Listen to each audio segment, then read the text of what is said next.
Olá, tudo bem? Essa é a nossa última aula, onde a gente vai falar sobre as ferramentas do Design Thinking.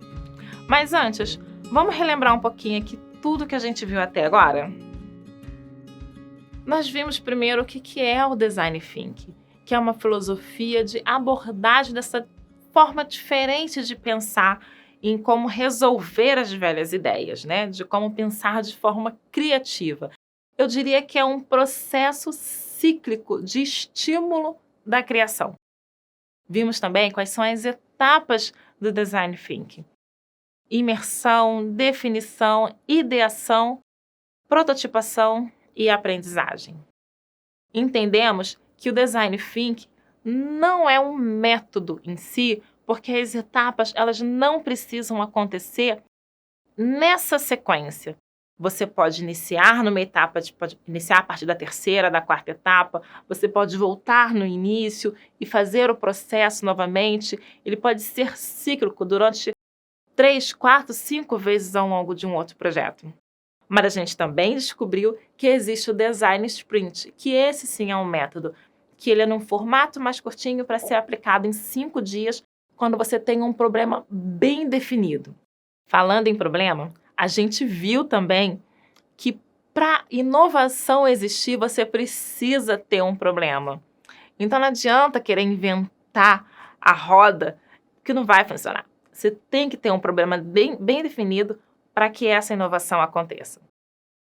A gente descobriu a diferença entre inovação, criatividade, insight, como esses 3 elementos estão encadeados, como eles funcionam e como isso tem a ver com o processo do Design Thinking. A gente percebeu que os pilares do Design Thinking são muito mais do que pilares.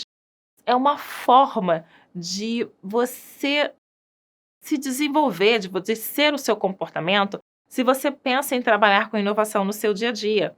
A empatia, a colaboração e a experimentação são elementos que você pode usar no seu dia a dia, seja no trabalho ou no âmbito pessoal. E isso vai funcionar da mesma forma, te trazendo bons frutos. Além disso, a gente também falou aqui sobre pensamento convergente e pensamento divergente. Entendemos como cada um deles funciona e como é que eles se complementam. Agora, a gente vai falar das etapas do Design Thinking, mas pensando nas ferramentas. Porque, afinal, a gente entendeu qual é o conceito de cada etapa, mas é preciso saber como é que coloca isso em prática. Então, nessa aula aqui, a gente vai ganhar o que eu costumo dizer que é a nossa malinha de ferramentas, né? Porque não dá para ser pedreiro sem ferramenta. Não basta saber como é que os tijolos funcionam. A gente tem que ter ferramenta para colocar em prática. Então, na primeira etapa, a imersão.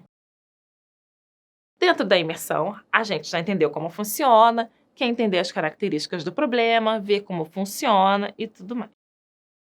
A gente tem aí de possibilidades de ferramentas exploratórias, a pesquisa, que é muito comum a todos, a aplicação de formulário, que é muito utilizado em aplicação de pesquisas normais, como final de mestrado, né, TCC, essas coisas. Então,